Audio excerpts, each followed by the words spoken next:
উত্তর পূর্ব ভারতের সঙ্গে স্থলপথে বাংলাদেশের যোগাযোগের অন্যতম মাধ্যম আখাউড়া স্থলবন্দর। আগে এই বন্দর দিয়ে প্রতিদিন ৬০০ থেকে ৭০০ যাত্রী পারাপার হলেও ভিসা জটিলতায় তা ঠেকেছে ১৫০ জনে, যার প্রভাব পড়েছে সরকারের রাজস্ব আয়ে।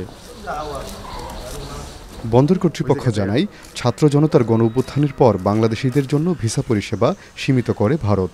বন্ধ রাখা হয়েছে মেডিকেল ছাড়া সব ধরনের ভিসা। যাদের ট্যুরিস্ট ও বিজনেস ভিসার মেয়াদ রয়েছে তারাই এখন ভারতে যাওয়া আসা করছেন।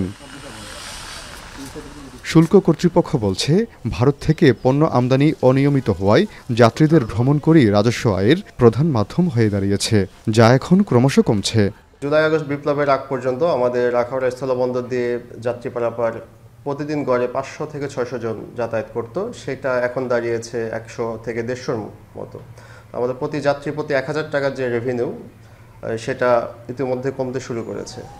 যাত্রী পারাপার আশঙ্কাজনক হারে কমলেও কবে নাগাদ পরিস্থিতি স্বাভাবিক হবে সে সম্পর্কে স্পষ্ট কিছু বলতে পারছে না ইমিগ্রেশন কর্তৃপক্ষ। উপরের দিকে আমরা জানিয়েছি, এই বিষয়ে এখনো কোনো সুরাহা হয় নাই এবং আমরা কোনো নির্দেশনা পাই নাই।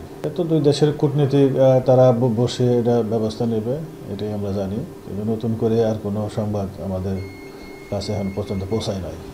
মূলত আগরতলা থেকে রেল ও আকাশপথে সাশ্রয়ী খরচে ভারতের বিভিন্ন শহরে যেতে পারেন বাংলাদেশিরা। ফলে যাত্রীদের কাছে পছন্দের রুট হয়ে উঠেছে আখাউড়া স্থলবন্দর। আজিজুল সঞ্চয়, এখন ব্রাহ্মণবাড়িয়া।